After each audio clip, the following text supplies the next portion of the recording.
Hello and welcome back to my channel cook with Khushboo.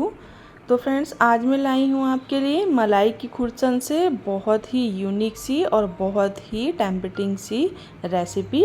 तो यूँ तो मलाई की जो खुरचन होती है उससे मिठाई बना ली जाती है, लेकिन आज हम इसकी सब्ज़ी बनाएंगे और वो भी बहुत ही कम सामान से, जो घर में ही मिल जाएंगे सारे। तो चलिए देख लेते हैं। तो सबसे पहले मैंने इसके लिए कुछ सामान लिया है। तो सबसे पहले तो मलाई की खुरचन ही है ये। तो इस तरह से 1 बाउल के करीब है मेरे पास। ये देखिए बहुत ही सॉफ्ट है। और इसी के साथ मैंने थोड़ा सा हरा धनिया काट लिया है। थोड़ी सी मैंने ले ली है दही, और इसके साथ ही मैंने लिया है पनीर, और 2 से 3 टमाटर को मैंने चॉप कर लिया है, और 2 बड़ी प्याज को मैंने काट लिया है। साथ में हरी मिर्च मैंने 2 ले ली है।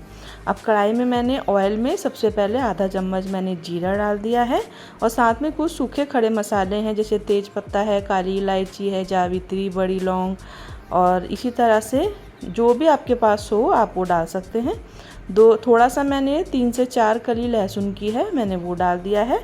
आप चाहें तो पेस्ट बनाकर भी डाल सकते हैं। सबको 2 मिनट अच्छे से ऑयल में इस तरह से सौते कर लेंगे। उसके बाद जो हमने चॉप करके रखी है प्याज और हरी मिर्च, उसको साथ में मिक्स करेंगे और ऑयल में इसको अच्छे से फ्राई कर लेंगे। अब प्याज हमारी गोल्डन हो गई थी तो मैंने इसमें टमाटर डाल लिए हैं। टमाटर को अच्छे से मिक्स करते हुए हम इसमें मसाले डालेंगे। तो आधा चम्मच तो मैंने इसमें हल्दी का पाउडर डाला है, साथ में 1 चम्मच नमक या टेस्ट के अकॉर्डिंग, 1 चम्मच मैंने रेड चिली पाउडर डाला है, लाल मिर्ची 1 ही चम्मच मैंने धनिया का पाउडर डाल दिया है, आधा चम्मच डाला है कश्मीरी लाल मिर्च का पाउडर जो कलर के लिए होता है। थोड़ा सा पानी डालेंगे और मसाले को अच्छे से भून लेंगे। तो कम से कम 3 से 4 मिनट अच्छे से सारे मसालों का कच्चापन दूर हो जाना चाहिए। अब आधा चम्मच मैंने किचन किंग मसाला डाल दिया है, आप चाहें तो गरम मसाला डाल दें। साथ में मैंने डाली है कसूरी मेथी। तो सबको अच्छे से मिक्स करते हुए हम इसमें अब दही डाल देंगे। तो दही से टेस्ट जो है इसका बहुत अच्छा आता है, क्योंकि हम इसकी भुर्जी बना रहे हैं। तो अमृतसरी भुर्जी भी इसके सामने फीकी लगेगी, ये इतना टेस्टी बनता है। तो अब सारा ही दही जो है इसका सारा पानी जल जाना चाहिए। उसके बाद हम अब इसमें डाल देंगे मलाई की खुरचन। तो जैसे कि मलाई की खुरचन है तो ये मावा ही होता है, और मावे से तो कुछ भी बनाओ तो वो टेस्टी ही बनता है।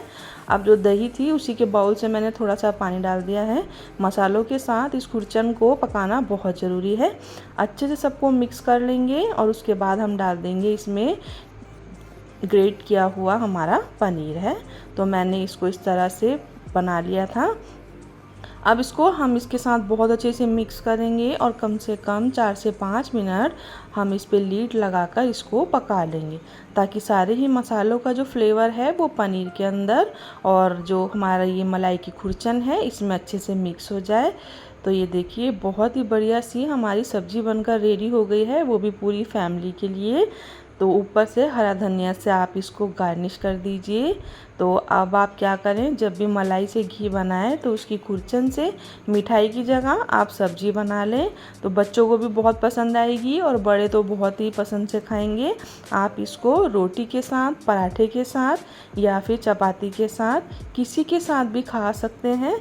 स्वाद में बिल्कुल लाजवाब है और बनाने में देखो कितनी इजी है। अब जैसे हम पनीर की भुर्जी बनाते हैं ऐसे ही आप इसकी भुर्जी बना लें। तो एक बार इसको ट्राई करके ज़रूर देखें और मुझे कमेंट करना बिल्कुल ना भूलें कि आपकी ये रेसिपी कैसी बनी है।